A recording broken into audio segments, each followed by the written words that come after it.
How you doing, YouTube? Matt Mess Beer Reviews back with a little bit of new brewery time in the form of Mellow Mink Brewing. Love the name. Is their barrel-aged estate Saison. Mellow Mink, never heard of these guys. They're out of the Mechanicsburg area, basically like Harrisburg, Hershey area, Pennsylvania. My dad lives out that way. I went to go say hi, visit my dad, and we left, and I was like, you know what? There's a brewery 8 minutes down the road, never heard of it. Let's look up a little bit of info, and they do a lot of like Saison, wild fermentation kind of stuff, and I was like, okay, you have my attention. So I decided to stop in. Nice beers. They had basically 4 kind of sour, funky beers, and then they had 4 base beers. Ran the gamut of all of them, but they had 2 bottles to go, and this is one of them. Have not had this one. I think I had a variant of what the base of this beer, but going to this one relatively fresh. As far as what it says on here, it's a beer de coupage style blend of Chardonnay barrel aged in farmhouse Saison and Cabernet barrel aged golden sour beer. Naturally carbonated and conditioned in this bottle. 7% alcohol by volume, sack, Brett, and lacto in it. And let's dive into this sucker. It was a nice place. It was a little bit kind of shiny, if you will. That sounds like it's going to explode out of this bottle, but it's not. Big hiss, but not rising. I kind of dig that. Ooh, give this a gentle. Oh no, I can give this a rough pour. I thought it was going to be one of those super foamers that some of these farmhouse beers tend to be, but this one dies off really quick. That's kind of your barrel at work there. But yeah, I mean, she looks like a Saison. Soft cloudiness, a soft haze, kind of pale ale like kind of haze to her. Head that dissipated real quick. There's probably a bit over a pinky finger to start with. Nothing right now. That's your barrel aging, your tartness, your funky, your sourness at work. That's pretty much it.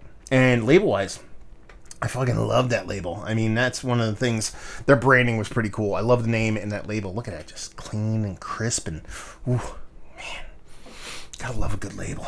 But anyway, yeah, she looks part of a barrel aged Saison. I like the fact that the head comes back with a little bit of twirling. Let's get a nose.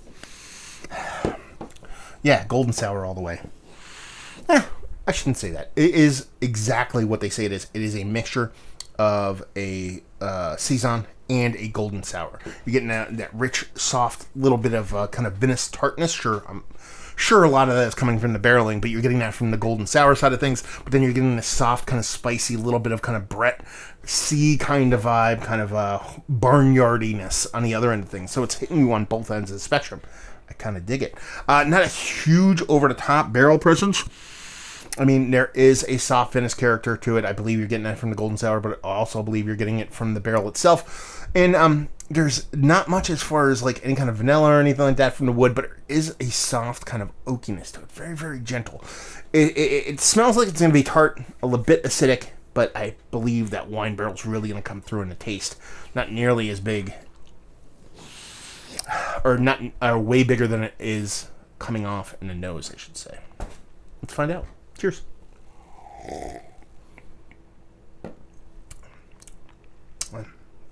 Exactly what I thought it would be. Exactly kind of what I wanted it to be, too.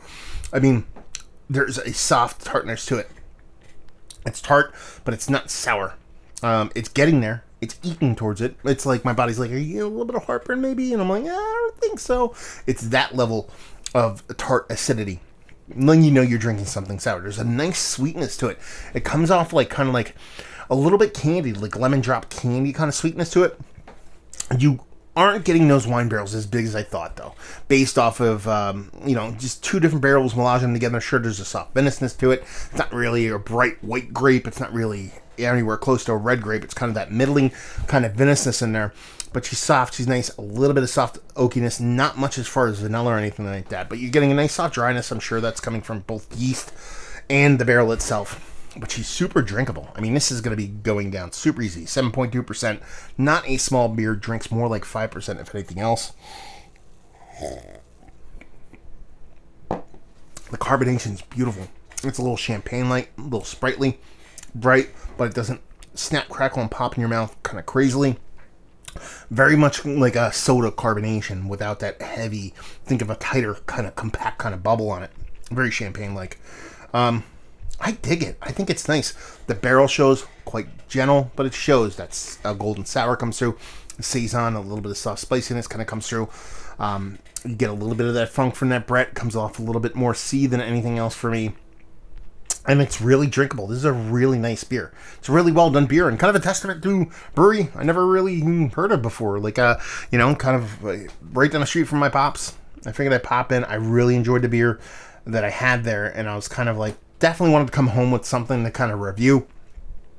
And I had 2 bottles. I'm not gonna lie to you, I took the cheaper one, but I also kind of do that, not necessarily because it's a cheaper bottle, but people's base beers, when they release stuff in bottles, especially when you're talking about wild beers or funky beers or whatever, their cheaper bottles, usually it's kind of like when you go to a pizza place, you want to have their plain pie. You don't want to have their crazy, wonky, weird pie, because you want to see what the base is all about. You want the Pilsner, you want the lager, you want the base Saison. Even though it's barrel-aged, I wanted to go away with something a little bit kind of simpler to see where they lie. And this is really tasty stuff. I mean, my favorite thing about the beer, and let's put it this way, is how reserved all the ingredients are. And that's a positive thing.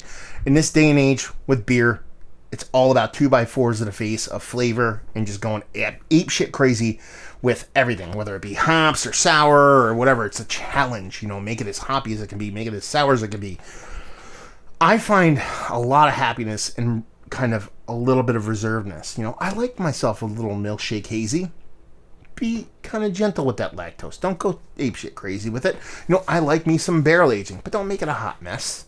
And this is much the same. You're getting all the portions of the beer, but it's very gentle. It's very soft. It's impactful enough. They all come off easily detectable. It's not like you're just missing any of these flavors in there, but it's not hair on fire. It's not cranked to 11. And for a brewery that I've never heard of, who knows? Maybe they're super popular out there. I don't know. I'm not from the Harrisburg area. It's 2.5 hours away from me. I think it's really cool when a brewery can be that reserved with flavor profile to let the beer and the barrels all meld together well and come out with something pretty damn fucking tasty, to be perfectly honest with you. I'm a fan. That bottle is not going to be hard to put down. Let's put it that way. Oh, shit, I missed. It said tart in the back. I shouldn't even have reviewed it. It already told me what it was going to be. Anyway, there you go. Let's talk about it. Is it one of the better barrel-aged Saison? Sour ale? Golden ale? Somewhere around those realms. We'll kind of meld those all together. Actually, yeah, it's up there too. I don't know if it's Mount Rushmore status, but it's getting pretty close. I really dig this beer. Every sip I take, I enjoy it quite a bit more.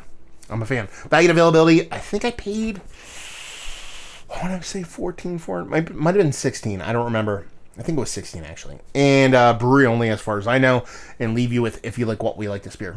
If you like mixed culture, sour funkiness, but you want it to be a bit more gentle, a bit more reserved, nothing over the top, hair on fire, super sour, super funky, super this, that, and the other thing, and you enjoy a nice wine barrel aged beer that doesn't get too crazy or doesn't get too insane. You just want well made, well done, well executed, blended, a wine barrel aged light ale, blonde ale, Saison, golden ale. You like those beers. You want something that's pretty. Pretty is the term here. And but at the same time impactful. This will do you. There you go. Another review in the books. Hopefully you guys enjoyed it. Down there if you want to talk about it. Massive Beers if you want to check me out doing the social media stuff. Beer Massive if you want to check me out doing the whole podcasting thing. And hopefully you guys enjoyed the review. Hopefully you're chugging some Mellow Mink right now. And hopefully see you next time. Cheers.